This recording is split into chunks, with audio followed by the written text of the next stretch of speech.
Dobroveče i dobrodošli u emisiju Globalno na radio i televiziji BN. Ja sam Boris Malagurski, a večeras govorimo o izborima i posledicama izbora u Srbiji. Ali šta se tačno desilo u izbornoj noći i danima koji su protekli nakon izbora? Večeras su sa nama gosti iz Beograda, glavni urednik portala Novi standard Željko Cvijanović i koordinator Balkanske istraživačke mreže Slobodan Georgijev. Ako niste pratili izbornu dramu, verovatno vam nije jasno otkud Boško Obradović i Čedomir Jovanović na istoj bini. Draga braćo i sestre, pomaže Bog svima. Zamrznite kadar. Zumirajte mi Čedu. Kako se smorio. Ni njemu ništa nije jasno. Kako je dospeo ovde, istrgnut iz svog prirodnog ambijenta?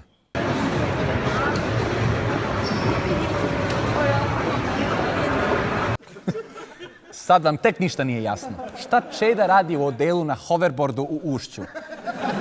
Gde je njegov koalicioni partner da ga savetuje da se ne izmotava u javnosti?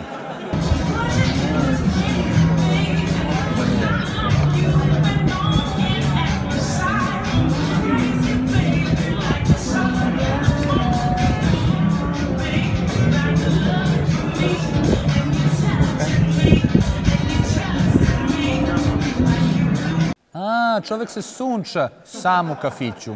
Mukica. Čeda ga ispalio zbog hoverboarda. Od Čede Borisa Čanka ostao samo Boris. Šta se ovde desilo? Glasanje je prošlo mirno. Ja sam glasao i, kao i uvek, pozvao i ostale da glasaju.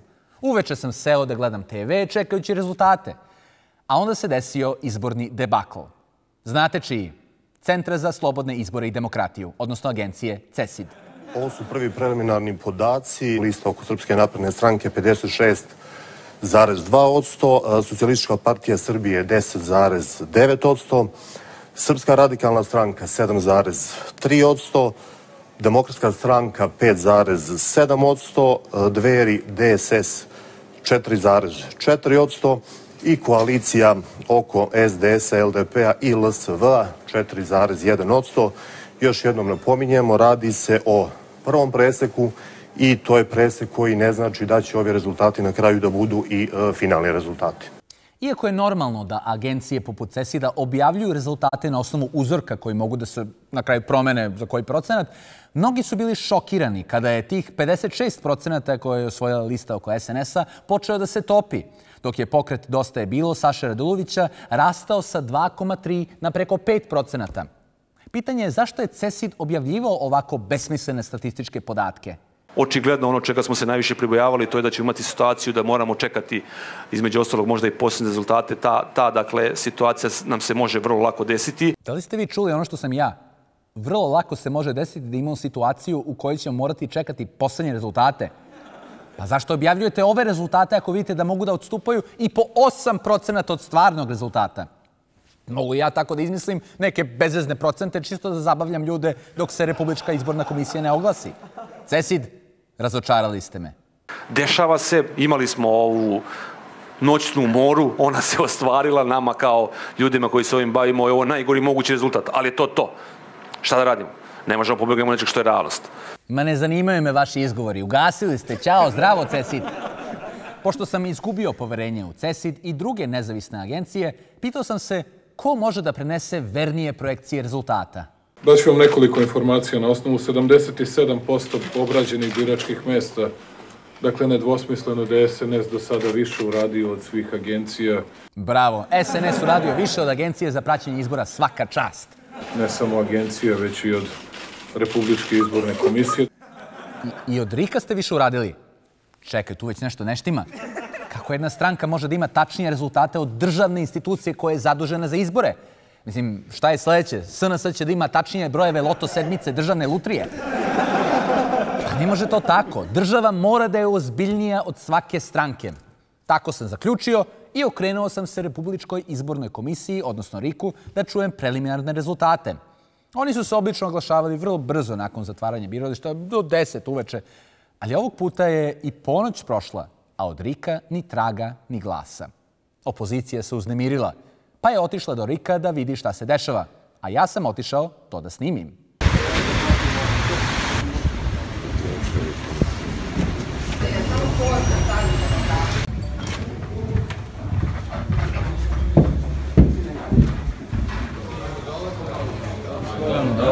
Dole. Nazad. Šta je bilo? Predsjedniče za Lotus u Skupštini. Dezorijentisani, opozicioni prvaci su tako satima tumarali po Riku.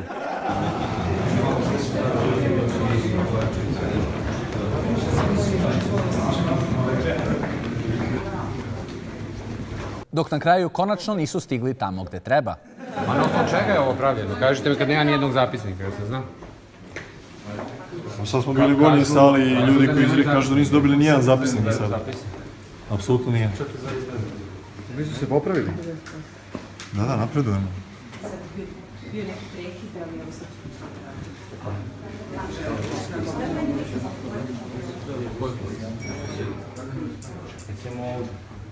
Čeda se smorio. Mislim da je ovo trenutak kada je shvatio da samo hoverboard može da ga razveseli. Ovo praćenje reakcija političara na rezultate izbora bi moglo da bude novi reality program u Srbiji. Šok soba. Ono što je šokiralo opozicione prvake je činjenica da su i pokret Dosta je bilo i koalicije Dveri, DSS i SDS, LDP i LSV bili na oko 4,9%, odnosno oko 0,1% do prelaska cenzusa. Slučajnost? Koje su vaše saznanja po pitanju... Pa mi smo ukrstili podatke i naši podaci se otprilike slažu. Među sobom, recimo za Dosta je bilo, mi smo daleko iznad 7% i verovatno i više od toga, na nekih 50% obrađenih mesta. Sve su stranke, su sve koalicije koje su ovde došle su iznad cenzusa, po nama je to potpuno nesporno. Čitav ovaj cirkus sa CESID-om, ovo objavljivanje na kašičicu rezultata gde RIK nema podatke, a CESID ih izbacuje, onda naprasno Ipsos stane sa svojom objavom na 40% i neće dalje da objavlja, ukazuje na to da se nešto ozbiljno dešava. Nedopustivo i neverovatno da Srpska napredna stranka objavljuje rezultate izbora. Znači, rezultate izbora treba da objavi Republička izborna komisija i vidimo da Republička izborna komisija satima odlaže objavljivanje svojih rezultata i da je ostavila ovu noć za pokušaj izborne krađe, falsifikovanja zapisnika, falsifikovanje unosa kroz Zavod za statistiku i normalno tih preliminarnih rezultata Republičke izborne komisije koji su falsifikovani. Mislim da je ovde izborna krađa u toku, da se ona upravo odvija, da je, nažalost, situacija takva da je najjači čovek Srbije, Aleksandar Vučić, izrazio svoju volju večeras rekavši da smo, recimo, da je naša koalicija na 4,45 i da se ta situacija neće menjati. Ljudi su se 26 godina u ovoj zemlji bore za pravo na slobodan glas, za demokratiju, na pravo na slobodno izražavanje i sad to neko hoće da ukine, pa ne pada na pamet da to dozvolimo. Koja god da je politička opcija u pitanju, svaka politička opcija ima legitimno pravo da deluje na teritoriji Republike Srbije. Zato smo došli svi, bez obzira da li smo levi centar, desni centar i svi ćemo se zajedno boriti za to pravo. Mislim da je sve ovo sramota. Da u 3 ujutro mi koji smo učestvovali na izborima ne možemo od Republičke izborne komisije, a ni od nezavisnih, a od Republičke izborne komisije ovlašćenih posmatrača na izborima koji su isključivo bili zaduženi za saopštavanje izbornog rezultata dobijemo kompletne podatke. To se nikada nije desilo. A onda je došao još jedan Boris. Nikad nisam dao izjavu u mobilni telefon. Nikad, evo sad prvi put. Može? Samo kratak komentar. Ni sad. Evo ga, prvi put pomeramo granice. Ne znam zašto će se upotrebi, ne da izjavu. Borise, sad ste me razočarali. Vaš koalicioni partner koristi najnoviju tehnologiju, hoverboard, da se kreće, a vi se plašite mobilnih telefona. Da se ne plašite možda i Facebooka. Evo kolega ovde snima. Ne, mi samo telefoniramo. Telefonirali kod toga. Telefoniramo Facebooku. Nema potrebe kod toga. Da, još jedan vic o Tomislavu Nikoliću i njegovom telefoniranju Facebooku. Što ste originalni. Objasnite bre ljudima šta se dešava. Možda neki komentar na ovo što se dešava večeras. Nemam, sve je jasno. Jasno u tom smislu. Sve je jasno. Šta je jasno? Ljudi su ovde došli jer im ništa nije jasno. Šta je jasno? Ako vam je jasno, podelite sa svima da znaju. Recite bre nešto konkretno. Zašto ste uopšte dolazili? Svi smo tu zajedno. Hvala. sad mi je jasno. Pa Boris je došao da se druži. Dosadilo mu sam da se sunče i pije kaficu u kafiću. Dobro, ajde, poštujem. Svi treba da znaju šta drugarstvo znači. Zajedno smo lepši, zajedno smo jači. Zbog čega je Boris i razbucao Demokratsku stranku, jel? Ali nećemo sad o tome. RIK se na kraju konačno oglasio na konferenciji, a opozicija, nakon što je čula ono što ih zanima, imala je i svoje komentare.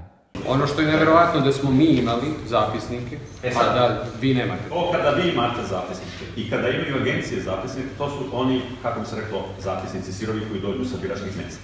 Zapisnici koji se kod nas unose, rekao sam već, idu u radno telo, idu na program statističara. Slovne greške ispravljene. A naravno ispravljaju se neke greške. Dobro, ali ovo nije pitanje slovnih greška. A da, ali to kruži, razumiješ? Teško je razumeti kruženje. Čekajte, da vas ja pitam jednu jednostavnu stvar. Pitajte. Ako vi već potpisani zapisnik na određenom biračkom mestu ili u čitavom jednom gradu ili opštini, vraćate na doradu, ko potpisuje tu novu ispravku kada su već raspušteni članovi biračkog odbora? Radno telo odobrava da se izvrši ispravka.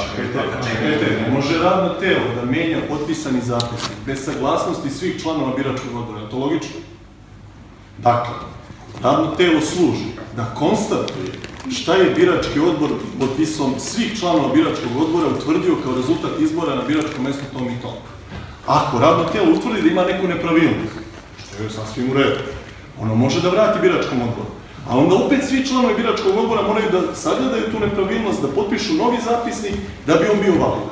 Ne možete vi da vratite vašem predsjedniku biračkog odbora, da on potpiše novi zapisnik, da izmeni rezultate izbora, a ne samo slovne greške, i da to onda vrati vama i da to budu potpuno drugi rezultati izbora, jer su među vremenom svi članovi biračkog odbora otišli kući.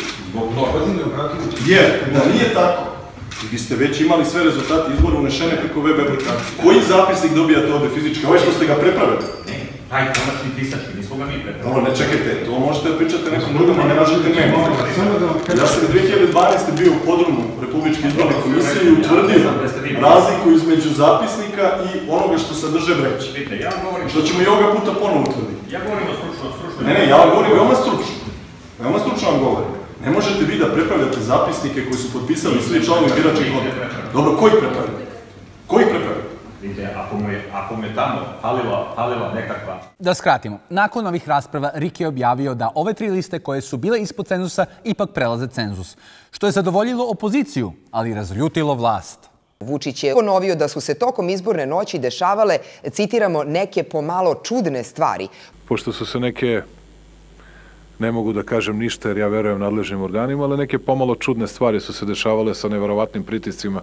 Zamislite da sam ja upadao u neku izbornu komisiju.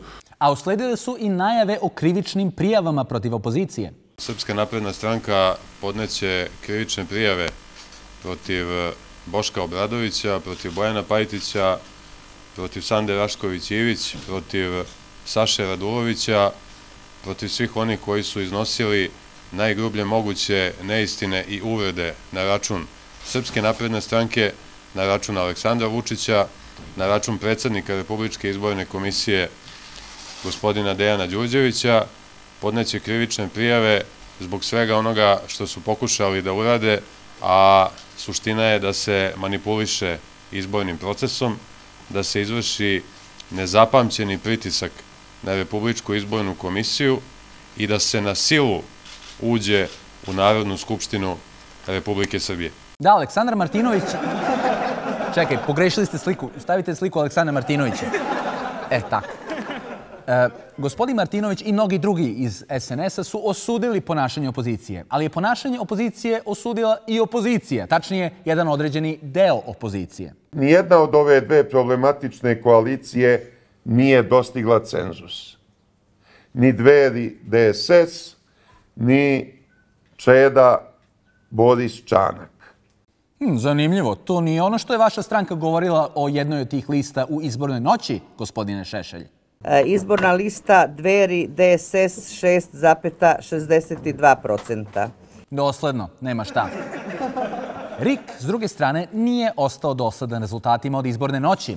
I na dan isteka roka za objavljivanje rezultata izbora je jednu listu Dveri DSS spustio ispod cenzusa, verovali ili ne, za samo jedan glas.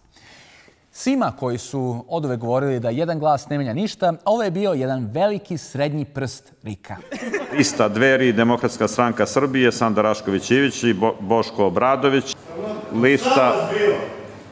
Zato 4 dana ovdje trajalo se. Lista... Nemojte uznemiravati sednicu, molim vas. Prvo nemojte... Lista Savez vojvođanskih Mađara, Ištvan Pastor. Pastor 1,50%, 56.610 glasova. Lista Boris Tadić, Čedomir Jovanović, Savez za bolju Srbiju. Pa Boško Obradović je hit. Ako je ovakva frka bila dok je bio na balkonu, mogu misliti šta se desilo kad je sišao dole. Čekaj, gde bežiš sad? Čekaj da pogodim. Izbila je frka. Gde bežiš? Ja ti pretim. Izvinite, pustite me. Šta je?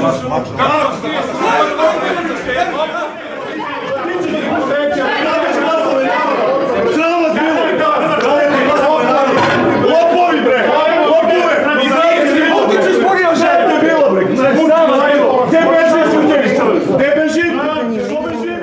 Znači, mnogi su jedva čekali da uđe Šešelj u Skupštinu da bi sistemu pravio frku. Ali sad je jasno ko ima najveći potencijal za pravljenje frke. Niko nije napao fizički članove Republičke izborne komisije. Mogli ste vidjeti upravo suprotno, da su članovi Republičke izborne komisije nasrnuli na nas iz Srpskog pokreta Dveri koji smo samo rekli kako vas nije sramota. Dobro, nije bitno ko je koga napao. Bitno je da se frka na kraju smirila. A nezadovoljstvo opozicije se prenelo iz zgrade Rika na neko sasvim drugo mesto. Na plato odmah pored Rika. Ćeraćemo se još, što reče pesnik, ovo ćeranje do sada tek je uvodno ćeranje.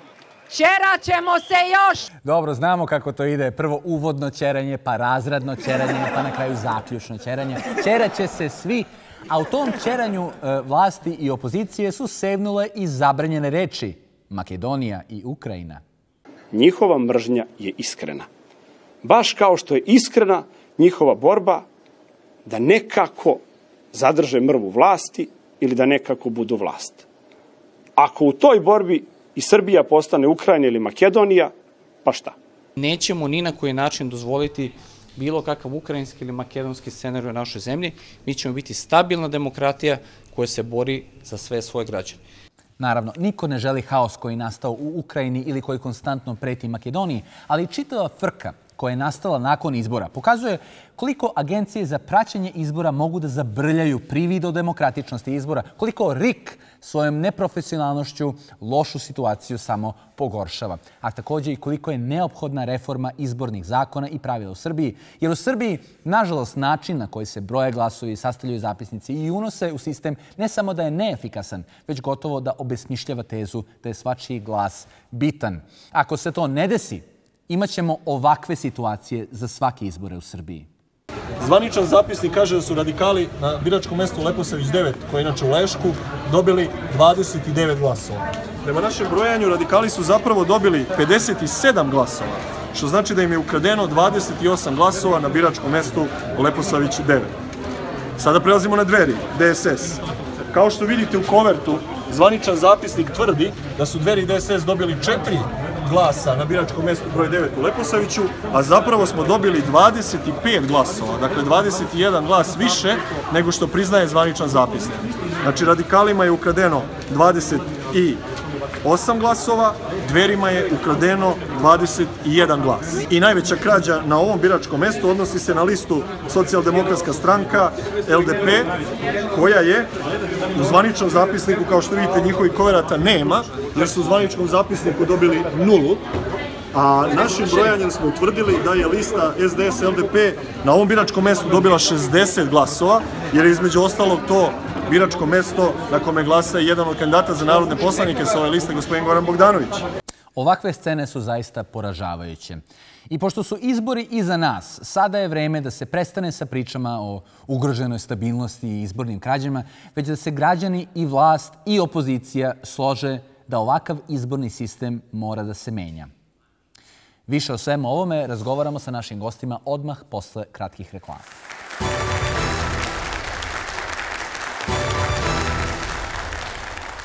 Dobro večer, dobrodošli nazad u emisiju Globalno. Večeras razgovaramo na temu izbora u Srbiji, šta se sve dešavalo, šta se još uvek dešava sa našim gostima iz Beograda, koordinator Balkanske istraživačke mreže Slobodan Georgijev. Dobro večer. Dobro večer. I glavni urednik portala Novi standard Željko Cvijanović. Dobro večer. Dobro večer. Gospodin Georgijev, kako vi komentarišete čitavu ovu frku koja je nastala nakon izbora, pogotovo u izbornoj noći?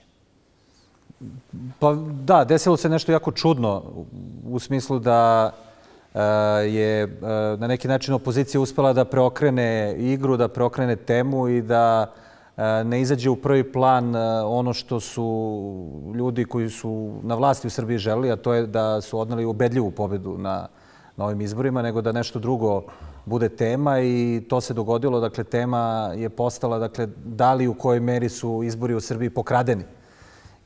Da li su izbori u Srbiji pokradeni?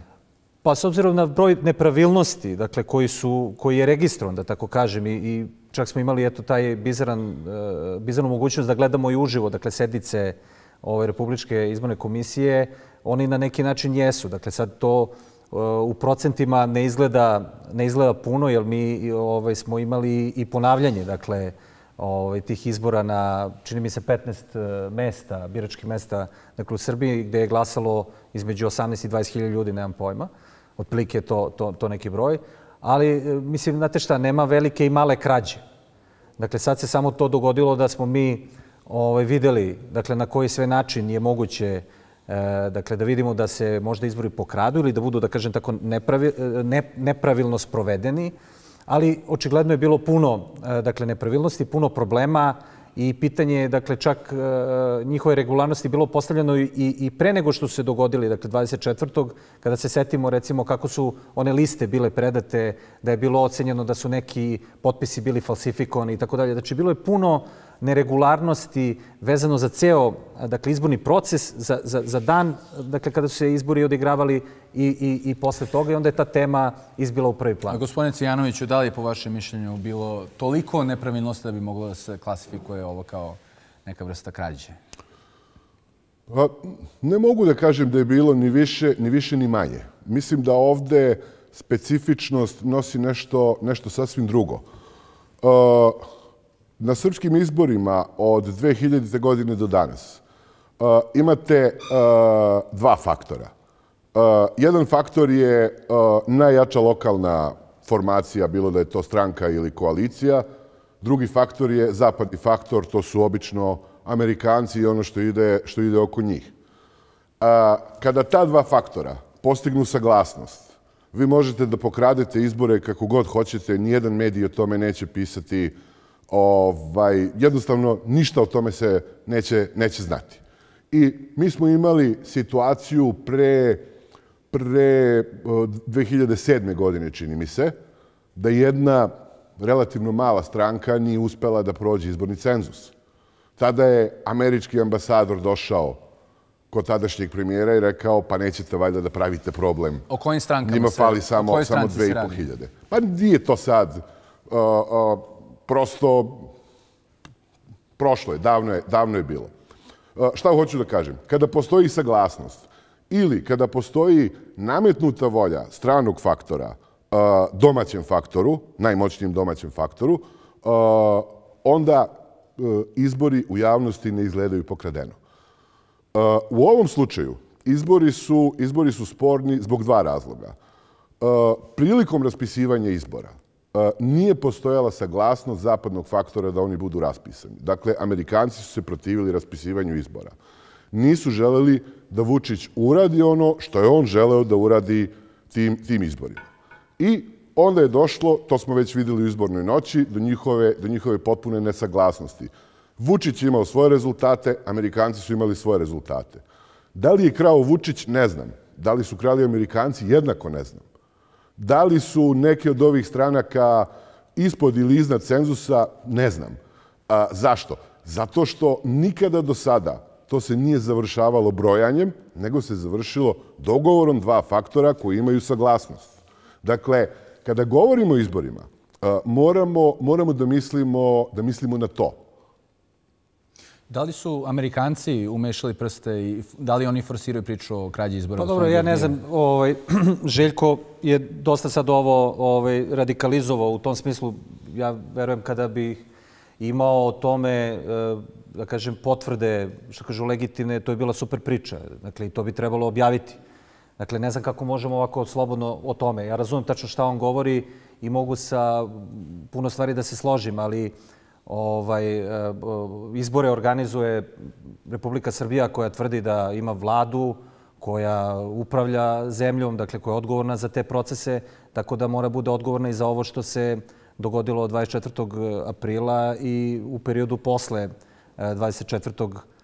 aprila. Dakle, to je to. Sad, da li se dogovaraju Amerikanci sa vladom ili neko drugi, ja kažem, ako imamo o tome neke potvrde, to je super tema. Ali nemamo takvu vrstu potvrda da to možemo sa sigurnošću da tvrdimo, ali ja mislim sa sigurnošću možemo da kažemo da izbore u Srbiji organizuje srpska vlada. I ako postoje neregularnosti, dakle na takvim izborima, da je za to odgovoran onaj koji ih organizuje, koji ih sprovodi i da u tom smislu to možemo da posmatramo. Da li je bilo neregularnosti ranije? Da, bilo ih je. Da li je to opravdanje da sada kažemo pa to je isto kao i nekad? Ja ne mislim da je to opravdanje zato što vi onda možete uvek kada vas zaustavi policajac negde da kažete pa molim vas, pa da li je moguće da mene zaustavljate? Pa nisam ja jedini koji u ovom trenutku ili danas ili ovih dana je prekoračio brzinu. Zašto mene zaustavljate? Pa vas su uhvatili. Dakle, to je to i za to morate da odgovarate. Tako da mislim da je i ovde bio slučaj, a možemo da razgovaramo o tome na koji način je taj takozvani strani faktor uticao da izbori rezultata budu ovakvi ili onakvi, ali isto s druge strane ja mislim da je taj faktor toliko jak, možda bi onda i u tom periodu pred izbore, dakle dok je trajala kampanja se to negde videlo, ali mi ne vidimo, dakle ili nismo videli, dakle u kampanji ništa drugo ili manje više ništa drugo do jednog čoveka i njegove liste. Tako da ne znam kako možemo da zaključimo da je sad neki strani faktor uticao, ili ja mislim da su oni htjeli da utiču, onda bi to i to bi se i u kampanji videlo, dakle i u resursima i u tome kako su prezentovani programi i tako dalje. Da li se to pre izbora videlo? Videlo se.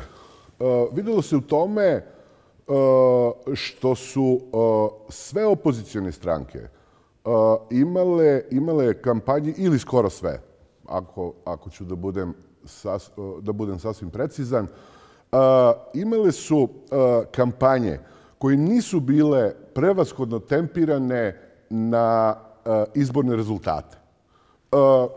Uzmimo, na primer, Demokratsku stranku. Demokratska stranka, to su im sva istraživanja pokazivala, imali su problem sa svojim vodećim ljudima, sa licima Demokratske stranke. Dakle, postoji jedan korpus ljudi koji hoće da glasa za Demokratsku stranku. Ali taj korpus ljudi kaže ja neću da glasam za Pajtića jer je ojadio Vojvodinu, neću da glasam za Šutanovca jer zbog onih pašnjaka i stanova, neću da glasam za ovoga, za onoga.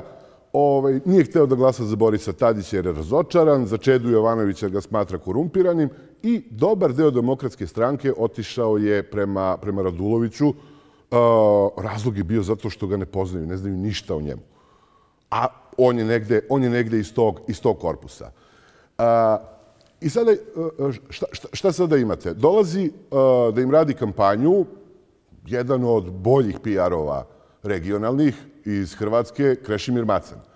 Da li bi logika stvari bila, ako hoće DS da napravi bolji rezultat, da izgura mlađe ljude, da izgura neku političku koncepciju, nekakav plan, naravno da bi bilo logično, isto onako kao što je bilo logično kad je Boris Tadić izašao na scenu 2003-2004. godine, izvinio se zbog Bodruma, rekao nismo mi isti kao ovi što su bili pre nas, mi smo sada drugačija stranka. Ničega od toga nije bilo u Demokratskoj stranci. Ali čega je bilo? Bilo je nepolitičnih tema iz kruga onih tema koje prepoznajemo iz priručnika o obojnoj revoluciji. A gde je, Željko, to bilo? Gde je to neko mogao da vidi, to o čemu vi pričate? Te teme? Da. Evo koje su to teme. Ali gde su to ljudi mogli da vide, to o čemu vi govorite? Ljudi su to videli u njihovim spotovima. Pa gde su emitovani ti spotovi? Emitovani su po televizijama, na internetu. Znači, Vučić je bio 6.500 minuta, Pajtić je bio 650 minuta na televiziji. U istom periodu. Pa kao što je bilo obratno kada je Pajtić bio na vlasti, a Vučić u opoziciji. Pa nemojmo... Pa ne, ali nije, čak ni tad nije. Ne, ali čak ni tad nije bio taj odnos. Pa kako nije bio taj odnos? Pa da je taj bio odnos, ne bi Vučić... Bio je mnogo veći. Zašto je bio mnogo veći? Ali Vučić ne bi došao, dakle, u situaciju da bude na vlasti da je postojao taj odnos. Kako bi on pobedio 2012. godine da je bio toliko diskriminisan? Medijski, recimo. Što znači da bi Pajtić sad pobedio da nije bio medijski diskriminisan? Ne mislim. Pa ne bi pobedio. Ali ne radi se o tome. Dakle, Pajtić je forsirao teme. Vratite penzije narodu. Forsirao je temu Srbija nije ozbiljna država. Forsirao je temu Vučić je diktator. Nijedna od tih tema nije tema iz liberalnog korpusa tema koje inače gura Pajtić. Ili nekog liberalno levog, ajde sad. Zašto? Zato što vam u udžbeniku o obojnoj revoluciji kaže nemojte da gurate političke teme. Ako ste liberali, gurate političke teme, oterat ćete od sebe levičare, oterat ćete od sebe desničare. Ali kada idete sa nepolitičkim temama, korupcija, oni se bogate i mi siromašimo, Vučiću vrati penzije, tada objedinjujete korpus. I ovo su bili izbori na kojima se objedinio birački korpus i sa levice i sa desnice. I mislim da su oni po tome bili zanimljivi. Vučić je hteo da bar nekoliko stranaka gurne ispod cenzusa, to je bio jedan od njegovih izbornih ciljeva. Amerikanci su hteli, ako vas već okupljamo, pa ajde da vas gurnemo gore. I, naravno, nije slučajno da u izbornoj noći vi imate američkog ambasadora u Demokratskoj stranci. Zamislite srpskog ambasadora... Kako je to moguće? Dakle, kako je to moguće u situaciji kada mi imamo Vučića koji kaže ja sam 3 puta za godinu dana se video sa američkim potpredsjednikom. Dakle, on je na vezi, dakle, sa šefom, da kažem, administracije do koje...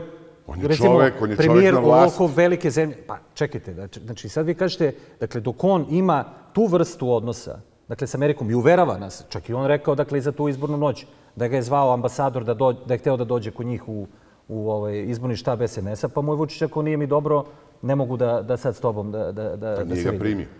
Ali kako to možemo da objasnimo? Dakle, kako sad oni koji su sa njim, i to nam on govori, dakle, on nam govori javno da ima sjajne odnose, nikad bolje, dakle, nikad bolje u istoriji. Tito nije imao takve odnose sa Amerikancima kao on, a vi sad kažete, ne, to je sve varka, iza se kola jedna druga priča. Javno je jedna stvar. Šta mi govorimo u politici javno, to je jedna stvar. Međutim, da li je normalno da u izbornoj noći američki ambasador sedi u opozicijonoj stranci? Da li bi bilo normalno da srpski ambasador sedi u izbornoj noći u Americi kod Donalda Trumpa? Pa naravno da ne bi bilo normalno, pa prvi avion jutarnji bi ga pokupio i vratio bi se u Srbiju. A zašto? Zato što se to ne radi. Zato što to govori o nekim uticajima. Ja mislim recimo da bi naš ambasador trebalo da bude i u jednom i u drugom taboru. Jer nama je od koristi da imamo neke veze sa ljudima koji će sutra odlučivati. Ali to se ne radi. Zašto? Zato što su izbori autonomna stvar jedne države i čak i one države koje se mešaju u te izbore žele da izgleda kao da se ne mešaju. Međutim, sad nismo čak imali ni tu ogradu. Dobro, vi sad u stvari kažete da je Vučić u stvari jedan nemoćan čovek koji ne odlučuje ni o čemu, dakle u Srbiji, i koji prosto, eto, tu je na tom mestu, ali ne pita se ništa. Mislim da posle dugo vremena u Srbiji imamo borbu za uticaj između lokalnog i stranog faktora. Naravno, strani faktor je u ovom trenutku mnogo jači, ali imamo nešto što liči na borbu. I mislim da je to veoma važno. Zašto se Republička izborna komisija nije oglašavala toliko dugo? Obično se oglasi makar sa nekim preliminarnim rezultatima oko 10 uveče na dan izbora. U ovom slučaju tek posle ponoći smo imali priliku čujemo neke prve rezultate. Gospodin Cvijanović, zbog čega se toliko čekalo? Mogu da kažem naravno svoje mišljenje. Zato što su bili van sebe. Uplašili su se. Zaledili su se. Jer šta? dolazi Vučić i ima svoje rezultate. Dolazi američki ambasador preko agencija i on saopštava svoje rezultate. Američki ambasador je preko agencije saopštavao rezultate. Preko kojih agencija? Pa, kada je izašao Ipsos sa rezultatima, to su bili potpuno različiti rezultati od onih rezultata koje je imao CESID i koje je negdje u pola 11 pročitao Vučić. Znači, CESID nije saopštavao rezultate američkog ambasadora? Ne, Čije rezultate ali se kasnije kada je izašao Ipsos, oni su se prilagođavali tome. Ali čije rezultate na početku CESID izveštavao? Mislim da su to bili rezultati bliži Vučića. Mislim da su bili ti rezultati. I kako RIK može da se uplaši agencija? Kako da se uplaši? Pa ima dva centra uticaja. To je za RIK nova situacija. Svi ovi ljudi koji su bili u RIK-u, ako su radili prethodne izbore, znali su da postoji saglasnost volja. Saglasnost glavne lokalne volje i saglasnost američkog faktora. Ako postoji saglasnost te dve volje, možete da ukradete šta hoćete. I možete da ukradete da vas uvate, ali to mediji neće objavljivati. To što su mediji objavljivali rezultate i što su... Ali ni ovo nisu mediji objavljivali. Dakle, znači, ni ovo nisu mediji objavljivali. Znači, vi sad samo unosite malo konfuzije tu. Znači, mi imamo kao država, dakle, imamo instituciju koja se bavi sprovođenjem izbora, koja se bavi prebrojavanjem glasova, koja se bavi time da saznamo ko je ostvario koji rezultat na izborima. Od 2000. godine na ovamo nijednom se nije desilo da mi imamo ovu situaciju. Dakle, nikada se nije desilo. Zato što nikad nismo imali nesaglasnost te dve volje. I 2012. godine je bio veliki lom, pa ništa, saopšteni su rezultati, Bože moj, to je šta je.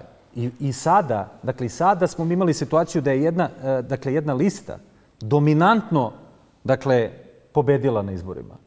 I niko nije osporavao, to. Znači, niko se nije pojavio da kaže gospodin Vučić govori neistine. Vi niste pobedili, nego smo mi pobedili. Dakle, uopšte se o tome nije radilo. Znači, nije bilo... Znači, ovo je bila kao borba na začelju. I kakav je tu nesporazum? Dakle, kakav je tu mogao da bude nesporazum? Dve moćne grupe imale su različite interese u borbi na začelju. Oni su se vadili jednom vrlo čudnom argumentacijom o tome kako je to komplikovano. Znate, kaže, negde smo imali, na nekim mestima se glasalo na 3 nivoa, negde na 2 i to je bilo velika je gužva, nismo mogli da prebrojimo. To prosto nije tačno. Kada vi imate strah i nelagodnost i kada vas ona usporava, vi onda smislite neki razlog koji može da bude manji ili više ubedljiv. Ako je to tačno što vi govorite, onda gospodin Đurđević, koji je predsjednik izborne komisije i vrlo blizak, dakle, čovek Srpskoj naprednoj stranci je mogao da kaže ljudi, mene pritiskaju Amerikanci, pritiskaju Englezi, ne znam kome sve pritiska, ja ne mogu da saopštim rezultate izbora i tako dalje. Da izađe u javnosti da to kaže. Pa ako to postoji. Pa kad je to neko izašao u javnosti i rekao, izvinite, mene pritiskaju Amerikanci, ja to ne mogu da kažem. Pa dobro, izašao pa ne bi ga bilo. Izašao je da priča o tome kako ga pritiskaju svi ostali. Naravno, izašao je da kaže ono što je smeo da kaže, a ne ono što nije smeo da kaže. Njegov je posao da štiti interese Republike Srbije, administracije koju predstavlja i zašto je na kraju dana i plaćen, i da radi svoj posao. Dakle, oni nisu radili svoj posao, atipično su se ponašali, atipično su se ponašali cele večeri i ja mislim da su čak i onda kada su se pojavili u 12:30 posle ponoći, to uradili zbog pritiska koji je postojao samo na društvenim mrežama. A premijer je vrlo osetljiv, na te stvari koje se pojavljaju na društvenim mrežama. Zar se Republička izborna komisija, pored Amerikanaca, sad na kraju najviše uplašila društvenih mreža? Pa ne, ja sad samo završim. Dakle, jedini komentari koji se o RIK-u pojavili bili su na društvenim mrežama. Su ljudi počeli se pitaju šta se to dešava. Nijedan medij nije postavio to pitanje dok to se tamo nije, da kažem, zavrtelo. I pošto je premijer osetljiv, pretpostavljam da je on zvao ove ljude iz Republičke izborne komisije i rekao im da zakažu konačno tu neku konferenciju za medije. Oni su održali u 12:30 posle ponoći. Dakle, kada su izašli i rekli da su izbrojali samo 27, ne znam koliko procenata glasova i na osnovu toga dali svoju procenu. Posle toga se dešavalo ovo što ste vi prikazivali, dakle, taj ceo cirkus posle ponoći, koji je doveo do toga da ujutru rezultati budu malo... A kako vi komentarišete ponašanje opozicije? Postoji ta neka tvrdnja da je tek nakon što je opozicija došla u RIK, da su onda spustili loptu? Ja mislim da su oni uradili ono jedino što su mogli. I ovo kad kaže Željko da su oni u kampanji negdje pripremali tu stvar, to je tačno, ali je tačno zbog toga što oni, s druge strane, mislim da nisu mogli da utiču na ceo taj proces. Dakle, kao što nisu mogli da utiču na to kad će biti raspisani izbori koji su dakle, potpuno iz neobjašnjivih razloga meni, dakle, odnosno razumem ih iz čistog političkog oportunizma, dakle, raspisani za 24. na republičkom nivou. Dakle, kao što na to nisu mogli da utiču, kao što nisu mogli da utiču na to kako će mediji njih predstavljati, šta će se dešavati. Nisu mogli da kontrolišu zapravo sva izborna mesta, zato što prosto je opozicija uništena, dakle, ove četiri godine. Dakle, to je bila njihova tema. S druge strane, dakle, to je bila tema koju imao i SNS. Dakle, 2012. godine, on je to mnogo dramatičnije, dakle, izvodio i ja mislim da su oni možda poslužili malo i tim trikom koji je SNS primenio 2012. godine kada su doneli one neke džakove ispred Skupštine Republike Srbije, bacali tamo, pričali kako je sve pokradeno, digli dževu i ona im je na neki način pomogla u drugom krugu da Toma Nikolić pobedi Borisa Tadića. Tako da je to jedna igranka, rekao bih, bila politička koja je zapravo samo dodatno pokazala koliko su institucije u Srbiji slabe. I ja bih rekao još slabije nego što su bile u nekom prethodnom periodu. Jesu li institucije slabe? Institucije su vrlo važna priča. Mi ovde govorimo o institucijama kao da je Srbija jedna potpuno suverena država čije institucije su napravljene da bi radile za interes Srbije. Naravno, to nije tačno. Kako znamo da to nije tačno? Većina institucija i koje nisu pod kontrolom zapadnih sila moraju da razmišljaju o tome šta će da kažu zapadne sile. Dakle, kada kažu ovde, znate, mi treba da ojačamo demokratiju i institucije i bit će nam bolje. Pa kako će nam biti bolje ako naše institucije ne rade za nas? Odličan primer da je to tačno bio Koštunica. Kada je Koštunica došao u krizu odnosa sa zapadnim silama zbog Kosova 2008. godine, on kao čovek koji je, da tako kažem, dogmatski demokrata. Dakle, Koštunica nešto može da radi ili demokratski ili da ne radi nikako. On je hteo da pruži otpor preko institucija.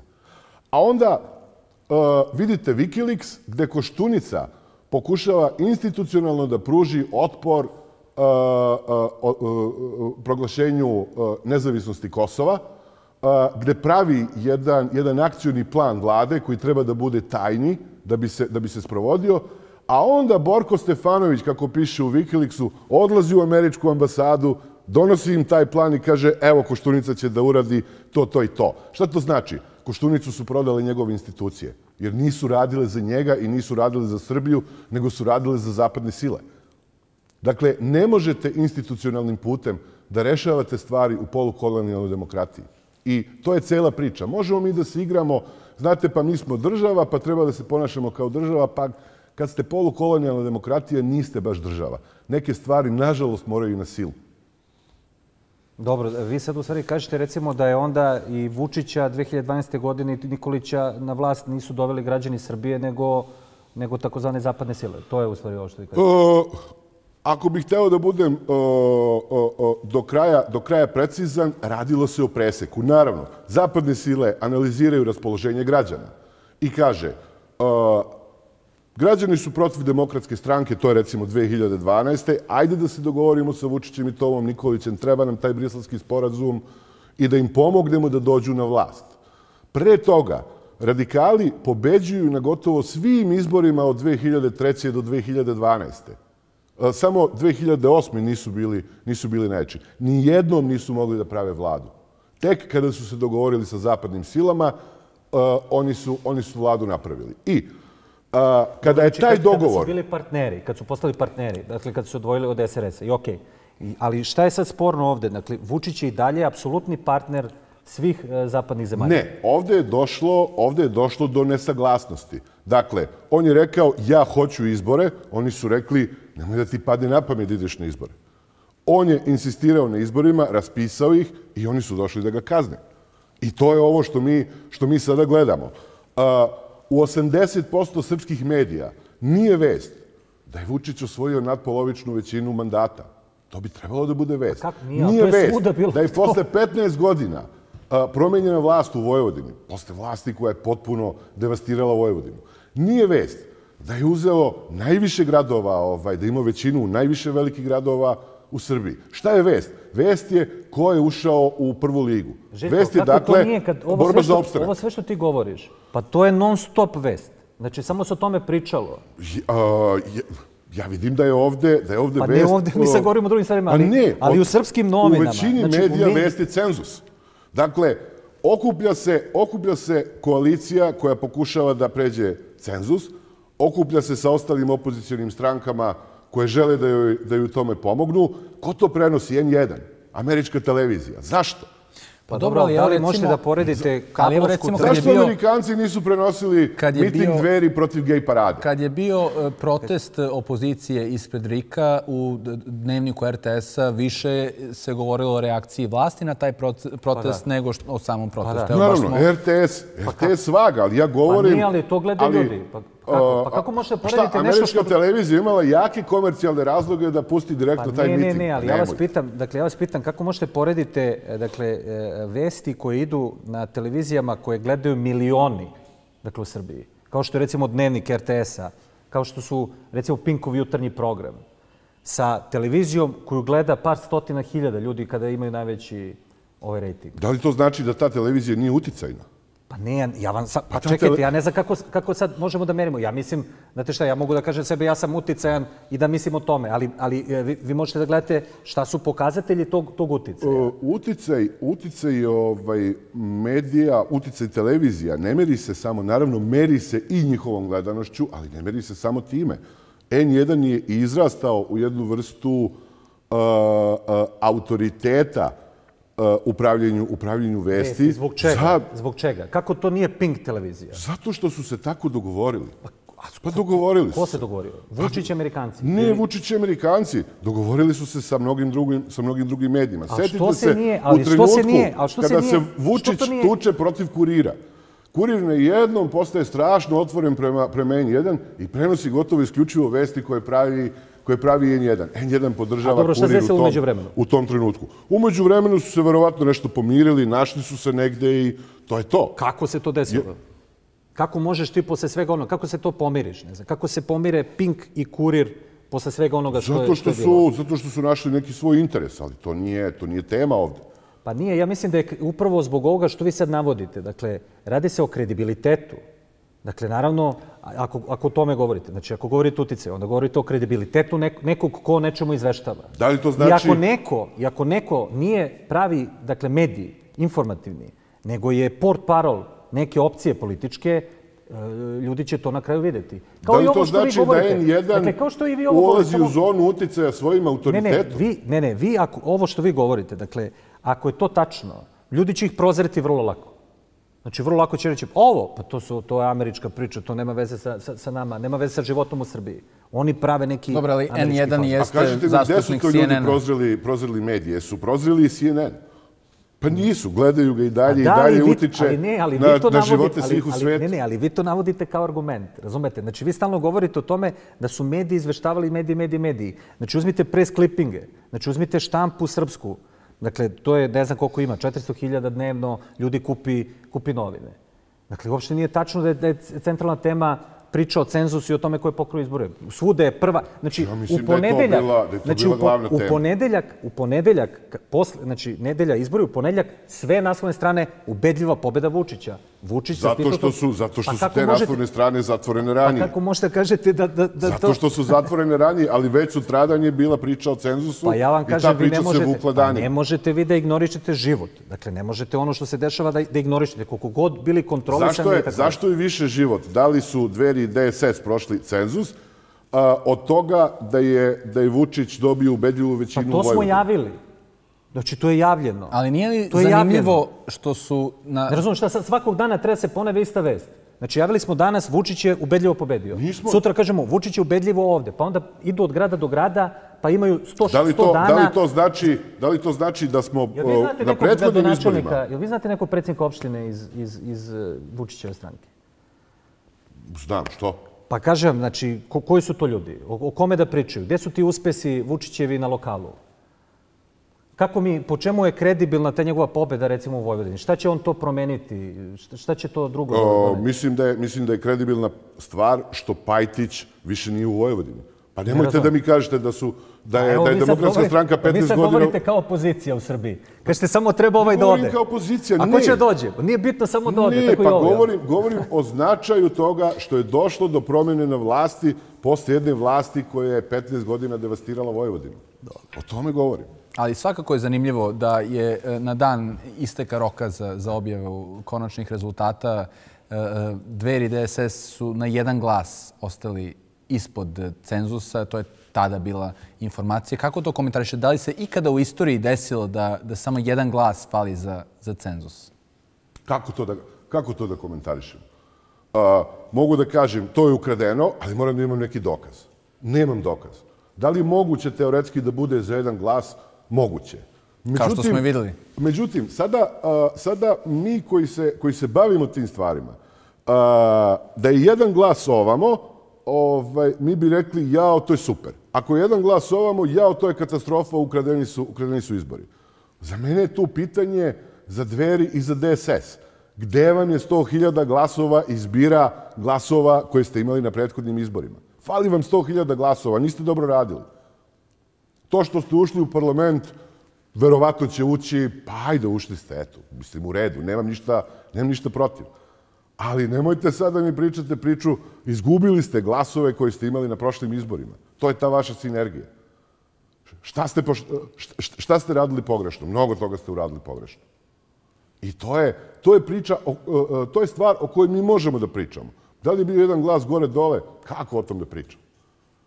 Dobro, imali smo slučajeva, dakle, i ono pre, koja je to bila godina, koji su bili izbori u Americi 2004. Je li tako, za drugi Bushov ili za prvi njegov mandat, kada se prebrojavali glasovi u Floridi? Da, to je bilo 2000. godine. Znači, dešavaju se takve stvari. Dakle, nije Srbija, rekao bih tu sad, specifična. Ono što je ovde specifično, što je meni zanimljivo, jeste da je, dakle, šta se dešavalo? Dakle, rekli smo kad se RIK pojavio, kako je postupao. Imamo rok u kome se predaju primedbe na tok izbornog procesa. On je 24 sata od zatvaranja biračkih mesta. 24 sata od zatvaranja biračkih mesta mi smo čuli da su postojala 2 prigovora, dakle o neregularnostima, dakle na sam dan izbora, da bi se 2 dana iza toga pojavilo 60 novih nekih kao prijava zabrinutih, takozvani zabrinutih, ko je podneo prijave? Zabrinuti građani, koji su doveli do toga da se ponavljaju dakle izbori i da gledamo one sednice da oni nekad nešto anuliraju, nekad ne anuliraju, nekad kažu ajde damo to tamo Tončevu, on je i tako pobedio u Surdulici i tako dalje. Dakle, jedan cirkus, dakle, potpuni koji, rekao bih, ništa dobro ne donosi. Samo govori o nivou, dakle, stepenu urušenosti, dakle, institucije i čak onoga što je možda na neki način bilo, možda nije napravljeno do kraja, idealno i tako dalje, možda je funkcionisalo u jednom periodu i ja mislim da nije bilo spora, dakle, oko toga i uvek je isticano da od 2000. godine na ovamo, kao ako ništa drugo, kao bar smo to uradili, kao bar se više ne postavlja pitanje da li će izbori biti pokradeni. Sada se ovde... Da li to znači da nikada nisu bili pokradeni? Ne znam. Ja samo kažem, znači to je... Da li su uvek izbori pokradeni? To je bila tekovina. A sad, ako uđemo u sitna crevca, mi možemo da se složimo da je uvek bilo nepravilnosti. Dakle, počeo od toga koliko je birača upisano, ko može da... Dobro, zašto su nepravilnosti? Zašto nepravilnosti sa prošlih izbora nisu krađa, a nepravilnosti sa ovih izbora su krađa? Pa zato što nisu bile, zato što to nije bilo tad registrovano. Što nije bilo registrovano. Ko to registruje? Pa izborna komisija i ovi koji prate proces, stranke. Pa ne, registrovala je zainteresovana javnost. Pa dobro, ali kažete... Kao što onda zainteresovana javnost, koja sledi volju jakih političkih aktera, je ćutala. Nesrećni Koštunica je 14. godine vikao da je bio pokraden, da je ostao ispod cenzusa. Koji su mediji pisali o tome da je Koštunica pokraden? Nije niko. Da uzmemo da ste vi skroz u pravu. Kažite mi šta je to uradio Vučić da se tako zameri Amerikancima?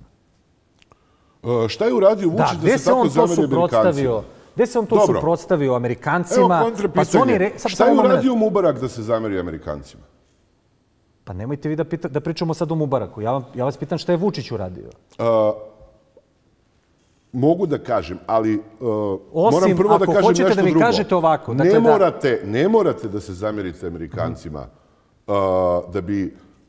da bi išli da vas menjuju. I to je Mubarak bio najbolji primer za to. I naravno nije jedini. Vučić se pre svega zamerio po tome što Amerikanci ne žele da rade sa ljudima koji su iznad 50%. Zašto? Zato što kad ste sa čovekom koji ima 50% ali šta znači 50%? A šta znači 50%? 50% znači da ne možete da pozovete Mlađana Dinkića telefonom i kažete, sad mu izađi iz vlade, pa ćemo da vidimo šta će tu da bude. I onda Mlađan Dinkić... Čak i da se složimo da on ima 50%. Kako on došao do tih 50%? Je li došao time što unapredio u Srbiji nešto, uveo neke promene, reformisao zemlju, narod rekao bravo. On je čovek došao do 50%. Ne, pa došao je tako što je uspostavio... Tako što je uspostavio apsolutnu kontrolu nad svime, znači nad svim elementima takozvanog društvenog života u Srbiji. Znači, potpunu kontrolu i onda iz te kontrole. Da li to znači da Amerikanci neće Vučića na 50% zato što jako brinu za našu demokratiju? Ne radi se o tome. Ne radi se o tome i ne radi se uopšte šta žele Amerikanci. Prvo nije tačno, nema 50%. Znači, on i po ovim izborima, znači nema. On ima 50% mandata. Znači, po listi koju je pravio, dakle, on ima 98, njegova stranka, dakle, ima 98 mandata u Skupštini, ostalo ima ljudi koji su te njegove listi. Poznajući život politički u Srbiji, on zna isto kao i mi da ti mandati koje daš nekome ko je bio na tvojoj listi nisu baš uvek tvoji mandati. Dakle, to je jedna stvar. Znači, on nije... Čekajte, ispod njegovog imena. Lista je dobila 48... ne znam koliko posto i dobili su više od 50% mandata. Da li je to činjenica? Ili mi to sada sporimo kao činjenicu? Ne, to je činjenica. Dobro, ako je činjenica, Amerikancima se ne sviđa da Vučić ima 50%. Zašto? Ali ni Amerikanci nisu sporili tih njegovih 131. Dakle, da se vi sve u pravu. Niko nije sporio to. Nego on rekao, meni je malo 131. Znači, meni je malo 131. Zašto? Zato što sam imao 158. Pa sam raspisao sam izbore. Ja sam kao pružio otpor, to što vi govorite. Zato što imate cilj, kad imate 50%, hoćete da imate i 2/3. Je li on onda pobedio ili nije? Čekajte, je li on onda pobedio ili nije pobedio? Naravno da je pobedio. Ako je osvojio manje, ne znam kako je pobedio. A ko je pobedio onda? Pa ne, on je pobedio. DSS Dveri. Ali ipak je lista Aleksandra Vučića pobedila. Vi sad meni kažete, nije tačno da o Vojvodini niko nije govorio o Vučićevoj pobedi u Vojvodini, a sad mi kažete pa Vučić nije u stvari pobedio. Pa kako nije pobedio? Pobedio je. Ali da li je ova pobeda manja pobeda nego prošli put? Pa niko ne osporava njegovu pobedu. Da li je manje pobeda nego prošli put? Da. Pa jeste, ali ne znam, da li je na Drini Ćuprija slabija knjiga od Travničke hronike? Po meni jeste, ali velika je jedna i druga. Mislim, šta sad tu? Ovo je bitna pobeda i ovo su pobede kakve se retko događaju u Evropi. Dakle, Amerikanci to ne vole. Zašto? Zato što moraju da se dogovaraju s njim. Ako uzmemo širu sliku... Kako ne vole se dogovaraju s njim kad je on njihov čovek, znači on s njima sarađuje, znači ide u Belu kuću 5 puta. Šta znači njihov čovek? Pa sarađuje s njima, potpuno je... Dobro, i zašto onda nije legao na leđa kada su mu izglasavali rezoluciju o genocidu u Srebrenici? Pa nije, borio se, tukao se. Nije im se to dopalo. Nije im se dopalo... Nije uveo ni sankcije Rusiji, recimo. Pa da, nije im se ni to dopalo. Ima tu stvari koje se njima ne dopadaju. I njima se ne dopada to što on pokušava da izgradi neku vrstu, da li samostalnosti Srbije, da li svoje samostalnosti. U svakom slučaju, on je čovek koji kaže morate da se dogovarate sa mnom. Oni žele da se dogovaraju s njim. Zašto? Zašto slabe Gruevskog u Makedoniji? Da li zato što je Gruevski nedemokrata? Pa ne, našao se na putu. Zašto slabe Dodika u Republici Srpskoj? Pa našao im se na putu. Našao im se na putu i Vučić. Mislim da u naredne 2 godine i jako je važno pratiti događaje u Makedoniji. U oktobru ćemo imati izbore u Crnoj Gori, takođe veoma zanimljivu stvar. Događaj u Republici Srpskoj i Srbiji povezuje nešto veoma važno. Amerikanci žele da preformatiraju ovaj deo Balkana koji oni otvoreno zovu nezavršenim poslom. Pre nego što počnemo pričati o budućnosti, gospodine Georgijeve, kratak komentar na to da Amerikanci žele da oslabe Vučića, da žele da oslabe Dodika u Republici Srpskoj? Pa ne znam, ja mislim da su sve to vrlo proizvoljne ocene. Znači, vrlo proizvoljne ocene koje ne moraju da budu netačne. Ali, kažem, mi nemamo nikakve, mi možemo samo da pretpostavljamo da to tako izgleda, ali onda možemo da pretpostavljamo 1000 drugih stvari. Na isti ovaj način da pričamo da je to onda ovako ili nije ovako. Dakle, za ovo što priča Željko ne postoje nikakve kredibilne potvrde. Ono što mi vidimo... Kada budu postojale kredibilne potvrde, tada će posao biti završen. Ne. Ono što mi vidimo, dakle, mi vidimo da ovde postoji apsolutno uticaj, kao što imaju uticaj bilo gde, jer to je njihova spoljna politika. Znači, tu su, kad su došli jednom, kad imaju svoje trupe na Balkanu, naravno da će imati uticaj na ovaj ili na ovaj način. Ali o čemu se ovde zapravo radi? Dakle, niko nije rekao Vučić je izgubio. Niko to nije rekao. Nego su neki rekli da su neki osvojili glasova dovoljno da budu u parlamentu. A to je njemu zasmetalo. Jer je on imao neku svoju projekciju, dakle, izbornih rezultata. I sada se vadimo na priču da to Amerikanci pakuju. Znači, Amerikanci su stavili lepo na gomilu i Boška, i Sandu, i Pajtića. Sve su iskupili ovako onako, doveli ih za 100, rekli vi ste svi zajedno, mi ćemo vas poguramo i to je to. Ja u to ne verujem. Dakle, i to ne postoji način da se takva priča uopšte dokaže. Dakle, da postoji bilo kakve potvrde, takva stvar postoji, što, kažem, ne znači da ne postoji takav cilj, da ne postoji takva ideja negde i tako dalje. Ali na ovom nivou to da, oni su rekli ovo, ono, mislim da to tako ne ide. Pričat ćemo još o svemu što bi moglo da se desi nakon ovih izbora, koji su vaša predviđanja, ali idemo prvo na kratke reklame.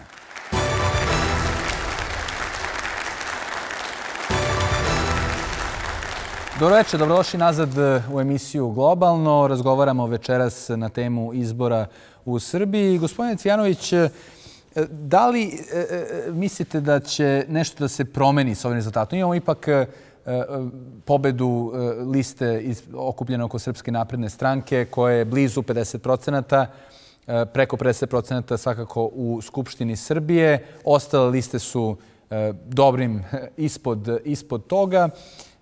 Kakav će da bude geopolitički izgled Balkana posle svega ovoga? Naravno da postoji geopolitički kontekst ovih izbora, ali ovi izbori su sledili taj geopolitički kontekst, nisu ga oni nametali. Taj geopolitički kontekst sam pomenuo malo pre. Amerikanci javno govore, dakle, Joseph Biden je to rekao, da je ovaj deo centralnog Balkana, koga oni zovu Zapadni Balkan, ne slučajno, da je on nedovršen posao.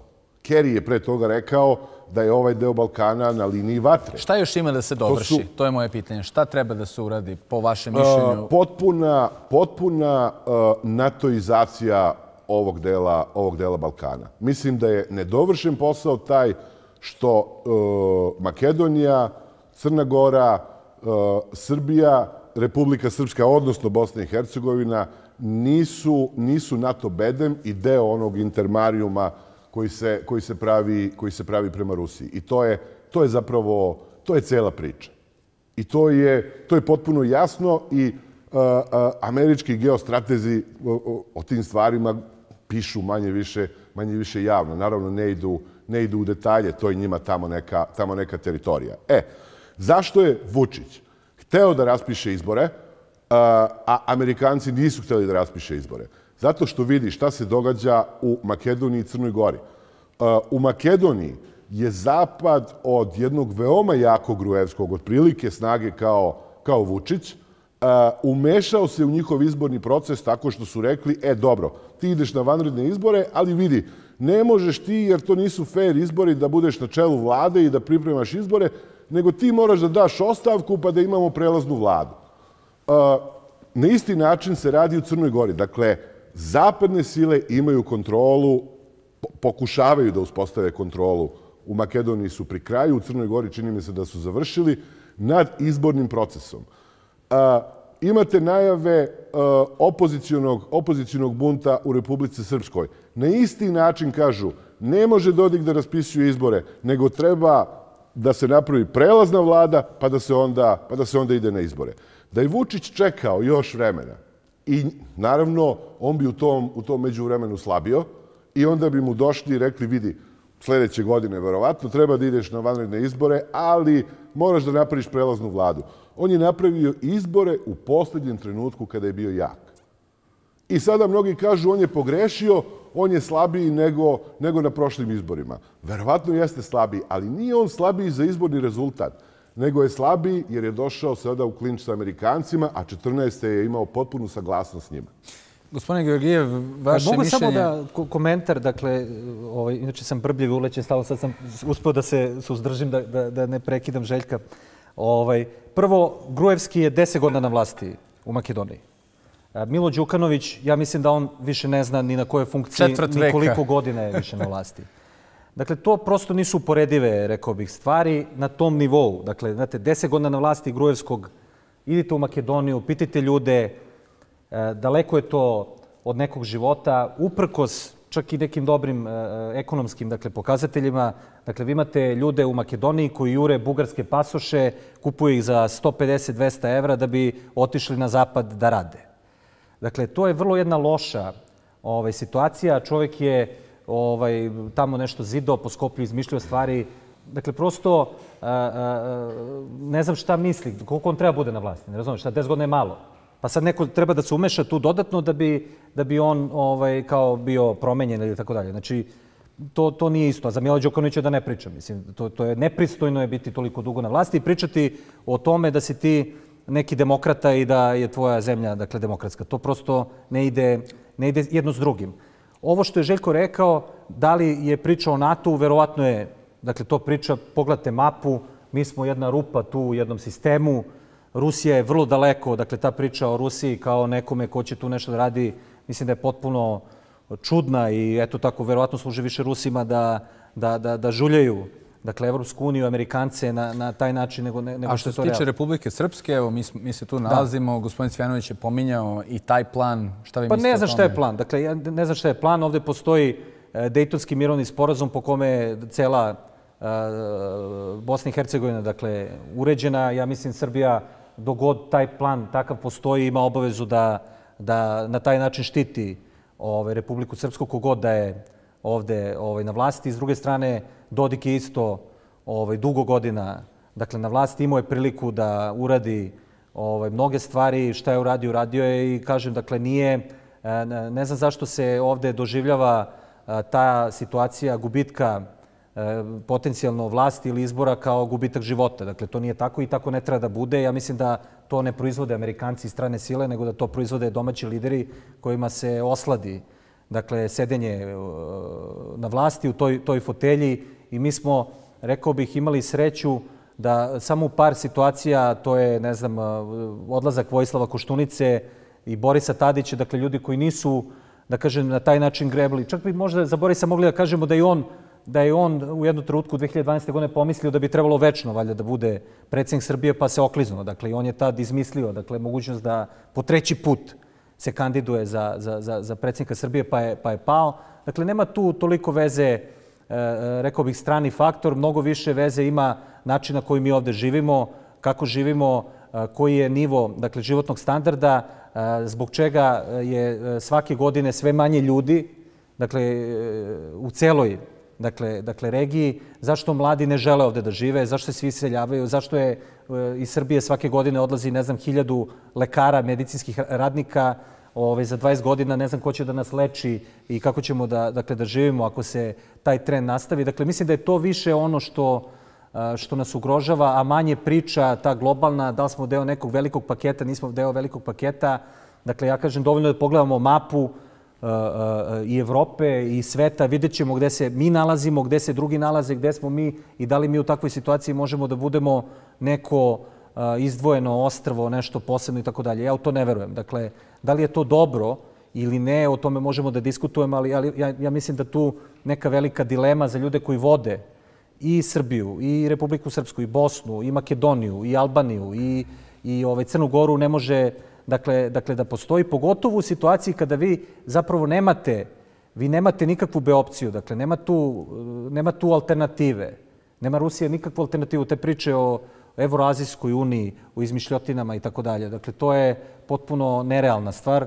Ako se setite, Srbija je, dok je još bila Savezna Republika Jugoslavije, donela odluku i rezoluciju o prisajedinjenju sa Rusijom i Belorusijom, ali ne znam, ti dobri ljudi nikad to nisu uzeli u obzir, dakle nikad nas nisu pozvali, nikad to nisu usvojili. Tako da mislim da je to prazna priča i taj proces, dakle, da li se to zove ulazak u NATO ili neka druga forma je prosto neminovan. I kažem, to je to, nalaziš se tu gde jesi, čak i ovi koji se pozivaju na istoriju, neka se pozovu na ne znam,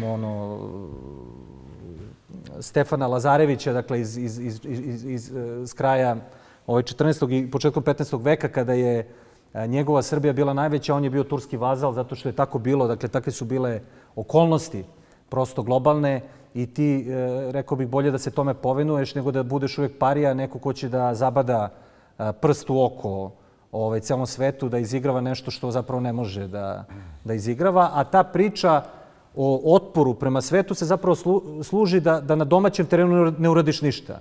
I kada pitaš što ti nisi sproveo reforme za 4 godine vlasti, on kaže ne mogu zašto me pritiskuju Amerikanci. Pa nije tačno. Dakle, nije tačno. I prosto to je ono sa čim moraju da se prvo suoče svi lokalni lideri. Gospodin Cvijanović, vaš komentar?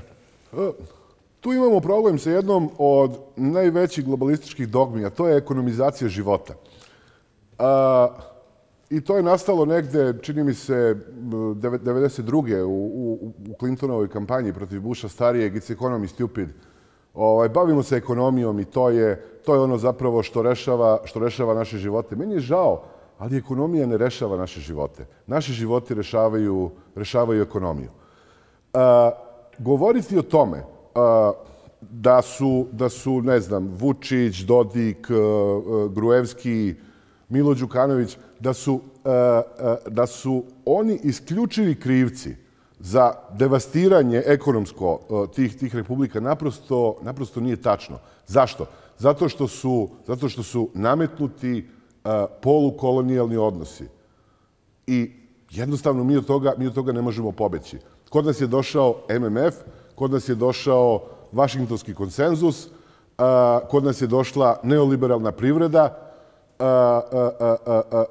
kod nas su došle ne baš velike banke, ali dovoljno velike za nas i naša privreda se guši. Pogledajte Rusiju i Putina, pogledajte ili bliži primjer Orbana. Tek kada je rešio ključne političke probleme izgradnje sopstvenog državnog suvereniteta, tek onda je na red došla ekonomija. Sad, pošto kod nas ekonomizacija svuda vlada, to onda tera ove naše lidere da budu lažovi. I ja sada izlazim na izbore i savršeno dobro znam da se ovde za 10 godina neće živjeti dobro, čak i ako budemo povlačili prave političke poteze. Ekonomija će nam doći na red za 5-6 godina. Ako izađem na izbore sa tom pričom, a umjesto da kažem, mi sad investicije, strane, čuda, svi živimo bolje u septembru, jedino tako mogu da pobedim na izborima. Ovako niko neće da me sluša, ako im kažem istinu. I naravno, niko od ovih lidera ne govori istinu. Ali postoje stvari višeg reda o kojima moramo da razmišljamo. Možda ćemo mi biti deo NATO sveta. Ja to danas ne mogu da znam. Međutim, mi smo dobrim delom deo NATO sveta već 25 godina. Šta nam se dobro desilo u tih 25 godina? Da li su kreatori tog sveta pokazali da imaju dobro mesto za Srbiju u tom svetu? Ne. Njihov ključ stabilnosti regiona jeste slabiji srpski faktor. Čak i ovaj sada srpski faktor, koga negde oličavaju Vučić i Dodik, i on je suviše jak da bi za njihovu verziju regionalnog mira. Srbija sa Vojvodinom je suviše jaka za njihovu verziju regionalnog mira. Drugim rečima, mi smo sada u situaciji da kao Radovan III pređemo na stranu naših neprijatelja da bi nam bilo dobro, da idemo na stranu Vilotića. To jednostavno neće ići. Nas u tom svetu vide kao male Ruse. Da li su Rusi za nas rešenje? Ja se slažem. U ovom trenutku ne. U ovom trenutku su predaleko. Mi moramo sa Rusima da držimo dobre odnose. Ne smijemo da im uvodimo uvodimo sankcije, moramo da širimo saradnju svake vrste s njima, ali ne možemo da se pouzdamo da će nas Rusi u ovom trenutku spašavati. I to sada, nažalost, vidimo u Republici Srpskoj, gde Dodik mora da razgovara sa MMF-om. Mogu da zamislim kako mu je u stomaku dok razgovara sa MMF-om. Zašto? Zato što nije dobio taj ruski kredit koji mu je obećavan. Dakle, moramo da se uzdamo u sopstvene resurse, da pretrpimo i da pregrmimo jedno veoma kritično vreme koje nas očekuje. Ali da li stvarno, evo sad recimo Milorad Dodik mora da pregovara sa MMF-om? Gospodine Georgijev, da li, ako jedan političar kaže da je država suverena i da je on vladar, zašto on ne može da kaže ne MMF-u? Izvinite, samo jednu stvar da kažem. Vrlo je važno, kada pregovarate sa MMF-om, to nisu ekonomski pregovori, to su politički pregovori. Samo sam to hteo da kažem. Dobro. Gospodine Georgijev, šta vi mislite? Ne znam. Ja ne znam sve ekonomske pokazatelje u Bosni i u Republici Srpskoj. Dakle, u tom smislu, moje mišljenje lično, dakle, je da ne treba sa MMF-om pregovarati, nego da treba pokušavati da se napravi neka, rekao bih, autentična ekonomska politika koja može da se primeni u toj sredini gdje ljudi žive. Isto to mislim i za Srbiju i za Republiku Srpsku ili Bosnu, kako god to zvali. Da li je to moguće? U političkom smislu? Pa, naravno da je moguće. Naravno da je moguće. Zašto nije moguće? Znači, niko sa strane nema nikakav problem kako ćemo mi da organizujemo svoju ekonomiju? Naravno, dakle... Nema. Šta je problem naše ekonomije? Znači, problem naše ekonomije je prvo što je propala, dakle, privreda, a druga stvar velika korupcija. Korupcija je politički problem. Mi imamo 4 godine priču o tome u Srbiji da će korupcija biti rešena. Korupcija nije rešena. Jedni zamenjuju druge. Iste ljude gledamo. Ali to deluje da je slična priča i u Makedoniji, i u Republici Srpskoj, svuda cveta korupcija. Dakle, ne radi se o tome, znači, da li on njega ne voli neko ili ga ne voli, nego ljudi gledaju i kažu čekaj majstore, svi tvoji su se obogatili, bre. Ti nama pričaš da je teško, da te pritiskaju, da je svetska kriza, a vama je sve bolje. Znači, vi vozite bolje automobile, živite u većim stanovima. A mi propadamo. Znači, zato to ne ide. Ta priča, svet nas mrzi i tako dalje, to je besmislica. To možda pokažeš onda kad ti pokažeš da si ti deo toga. A ovo, recimo, što radi Vučić i sad Dodik, to sa MMF-om, pa to je paradigma napuštena pre 10 godina. Znači, to je napuštena paradigma svog u svetu. To je napuštena ekonomski, ali je napuštena politički. To je napuštena paradigma. Znači, to je model, oni idu jure tako te lidere neke po svetu da uopšte imaju sastanak s nekim, da budu na bilo kom nivou, dakle, relevantni. Dakle, to uopšte, ja nisam shvatio za ove 4 godine kakvu je to korist imala, recimo, Srbija od saradnje s MMF-om. Dakle, to nisam razumeo, osim Vučića je to impresioniralo. Kao što ga mnoge stvari impresioniraju po prvi put, jer je do pre, znači 8 godina, do 2008. godine, bio apsolutno protiv svega toga. I sada mu je sve to zanimljivo. Sad mu je zanimljivo kao da sedi s tim ljudima koji realno nama ništa ne donose. Dakle, nikakvu mi korist kao zemlja nismo imali od te saradnje, dakle, s MMF-om, osim što se on osjećao prijatnije, možda nekom forumu gde je neko rekao, oni su dobri, vidi, znači, bila mu je ova iz MMF-a, ona kaže da je on u redu, bio ova iz Svetske banke, kaže da je u redu i onda se on osjeća malo prijatnije kada se nađe u svetu koji ga prvo pita, majstore, šta si ti radio 90. godina, čime si se ti bavio, ima tu nekih problema i tako dalje. On kaže, ne, ljudi, ali evo, ja sad radim sa svima, tu sam, evo, MMF mi je stalno tu, mi radimo sve u dogovoru sa njima, Svetska banka i tome slično. Dakle, to je sve za te njegove lokalne političke potrebe. Mislim da to isto Dodik hoće da uradi ovdje, jer je zaista vrlo teško naći primer u svetu gdje je država pristala na mere te Međunarodnog monetarnog fonda i posle toga je toj državi krenulo. A to se isto tako radi zbog toga što su lokalni lideri, dakle, čak i ne umeju, čak i ne žele da rade, recimo, na tome da razgovaraju, recimo, sa onima s kojima mi imamo probleme, a to su naši kreditori. Dakle, o otpisivanju duga, o stavljanju moratorijum na plaćanje duga ili barem kamata. Dakle, čak i to ne rade. Zašto? Zato što je to ozbiljan posao. I zato što tu moraš da budeš ozbiljan. Srbija je to jednom uradila 2001. godine. I to su radili Labus i Đelić. I dobili su veliki otpis dugova. Ti su dobili veliki. Jesu, dobili su veliki. Mogli su da dobiju mnogo veći otpis, uopšte nisu pregovarali. Znači, mi imamo situaciju da kažemo ovako, dakle, da je glavna mera ekonomske politike Aleksandra Vučića, dakle, ušteda na platama i penzijama, dakle, na najsiromašnijem sloju, 200-300 miliona evra. A u isto vreme nam kaže da mi svake godine plaćamo samo na kamate preko 1 milijardu evra. Pravu veštinu bi pokazao kada bi tu 1 milijardu pomerio za 10 godina. I rekao svojim prijateljima, dakle na zapadu, s kojima kao ima tako dobre odnose i u Svetskoj banci, i u Međunarodnom fondu i svuda, dakle Angela Merkel ne znam gde, dakle ajte molim vas, dajte pomerite nam ovo 10 godina kad uđemo u EU ili kad budemo na nekom nivou, dakle kad Srbija bude imala ne 35 milijardi dolara BDP-a, nego 100 milijardi, koliko ima recimo danas Slovenija, koja ima 4 puta manje stanovnika.